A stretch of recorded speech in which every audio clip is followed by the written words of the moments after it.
Hey moms, I'm so happy to be here with you again today. My name is Angie King and I serve here at Substance with my husband Chad.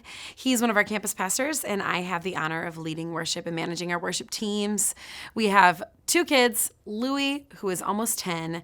That feels really old to say. He's in fourth grade and fourth grade just is old. I don't know what else to say about that. And then we have Georgia. She's 7 and in second grade. We just wrapped up another season of tackle football, which is also kind of terrifying for a 9-year-old boy.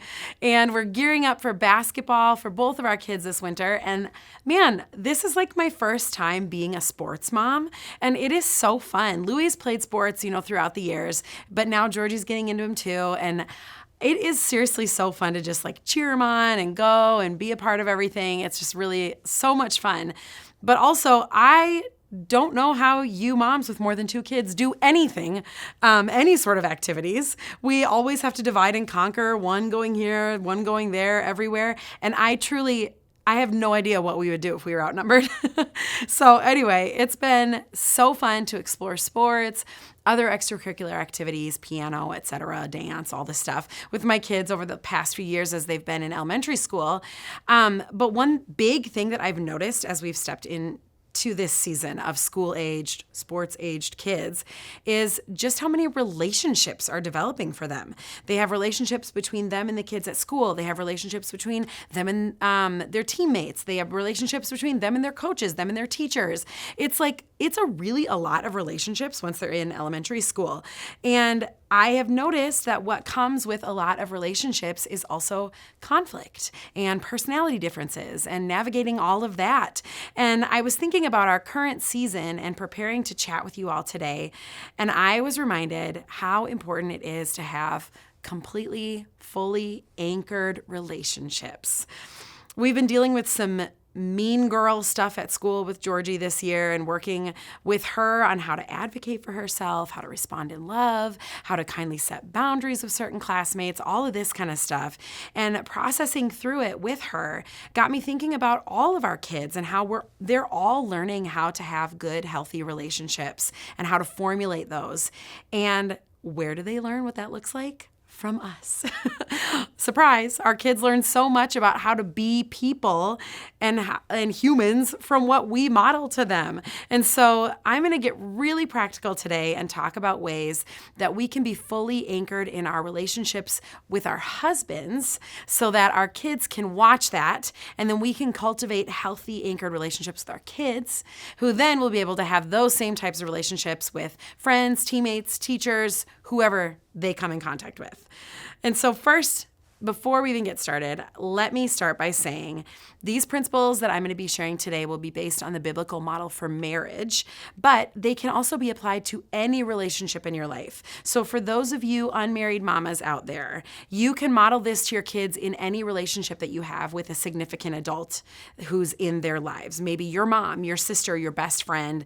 No matter what, healthy relationships are important for our kids to see. So I promise this is going to be really helpful for you too.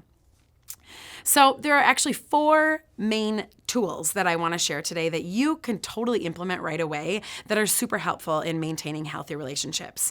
My husband and I, Chad, we've been married for 13 years, and these are things that we actually learned. Most of these we learned in our premarital counseling forever ago, and they're all based on unity because we are all on the same team, right? When we think about our family, our marriage, as a team, we can have it change from being, how can I win this? It's no more us versus them, me versus you. It's like, how can we win as a family? How can we win as a duo? Because we're all on the same team.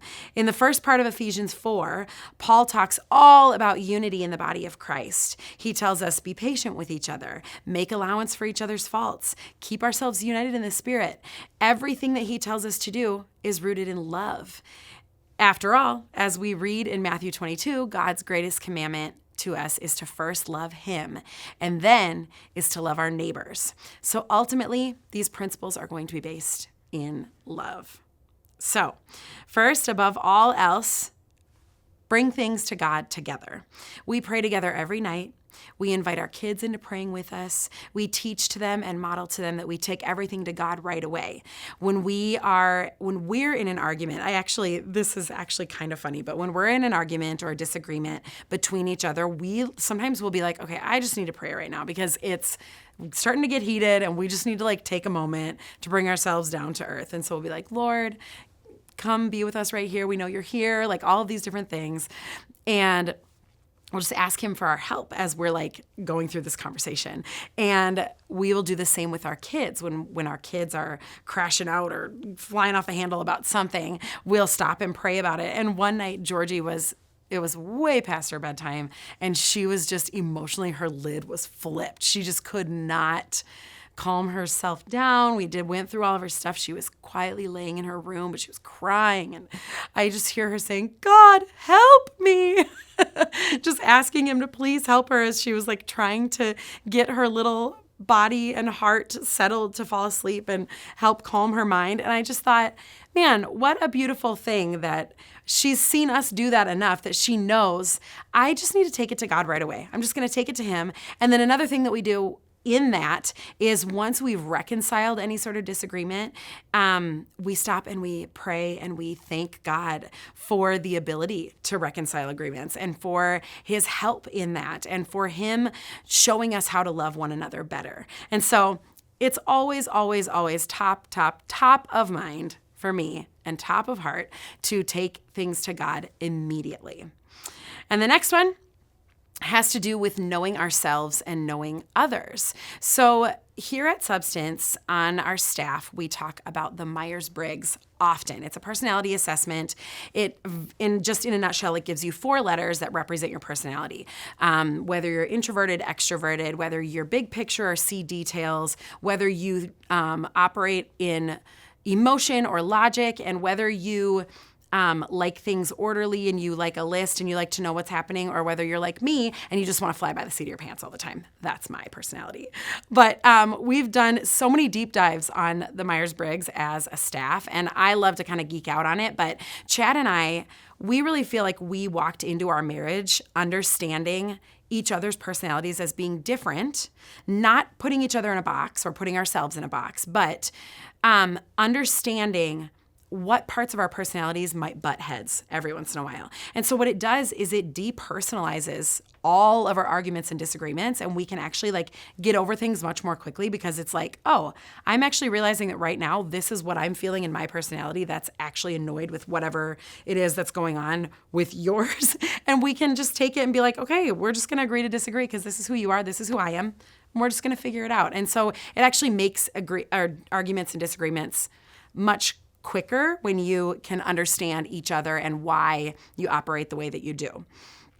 And so in turn, that actually also has helped with our kids because we will approach any sort of thing that they come home with us, like so-and-so said this to me at school or at lunch or whatever, and then we can say, okay, well, sometimes I think that so-and-so's personality might be a little different than yours because they really like knowing exactly what's happening next, and you really like to just kind of go with the flow and different things like that. And so it really helps our kids we model that to our kids to help them understand others better by knowing just simple things about their friends' personalities. And then the next thing is over communication.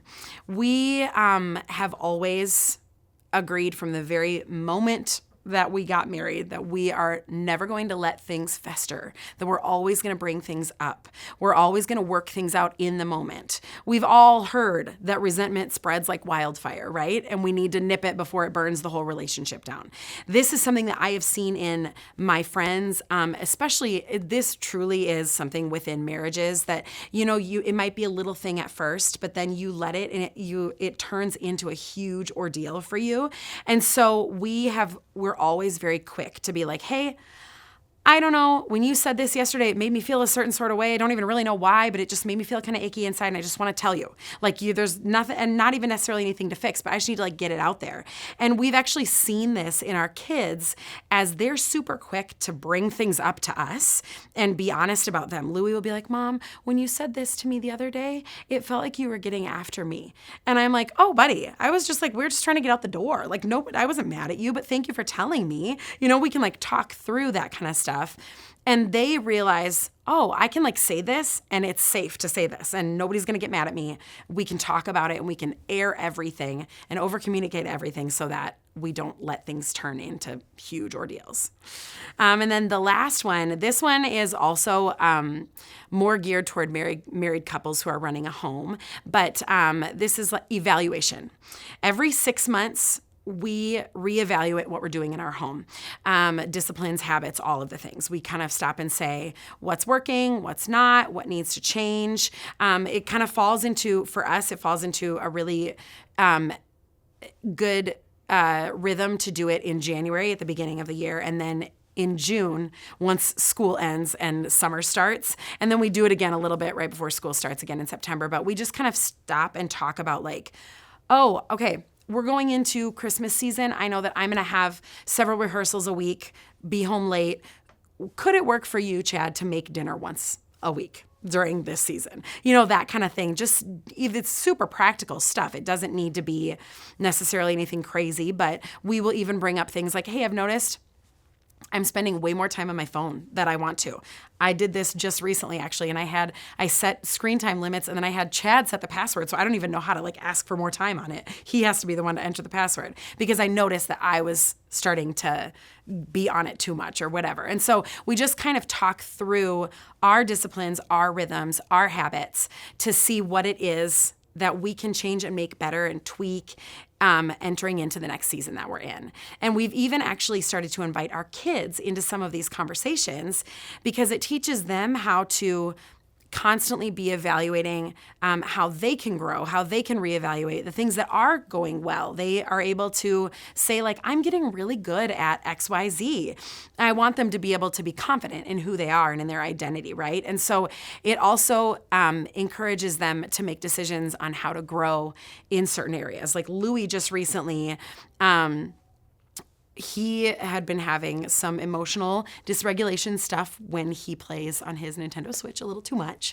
And so we stopped and we talked about it. And he said, Mom, I think I shouldn't be on it during the week for school. I think I should only be on it on Saturday and Sunday. And I was like, buddy, yes. But it was his decision. So it encourages them to start critically thinking and making decisions on how to grow in certain areas that are going to ultimately make them better. So again, the 4 things. 1, always bring it to God. Number 1, first and foremost, always, always, always bring things to God. The second one, understand personalities. Understand how you work, what makes you tick. Understand what makes your husband tick, what makes your mom tick, what makes your best friend tick. Understand those things. What makes your kids tick. These innate things within our personality, it's important to understand them and how we can work best with one another, again, in unity. And then the third, again, is over-communicate. Always bring things up, always talk about it. And the fourth one is to reevaluate and always be asking yourself what's working, what's not, and how we can make it better. So I know like just rattling those 4 things off might seem simple and easy to do and not like that big of a deal, but I am telling you, they carry a ton of weight. And by modeling this stuff with our kids, we're actually empowering them to strongly anchor all of their relationships onto love, health, life, and ultimately the way that it is that God has created us to be in relationship with one another. So I know that I want that for myself and all of the relationships that I have. So definitely, I obviously want that for my kids too. So I hope this encourages you and I hope it gives you some things to think about in your own relationships, how to help your kids process and navigate conflict and work together so that we truly can walk in unity and peace together. Thanks for joining me today and have a great week.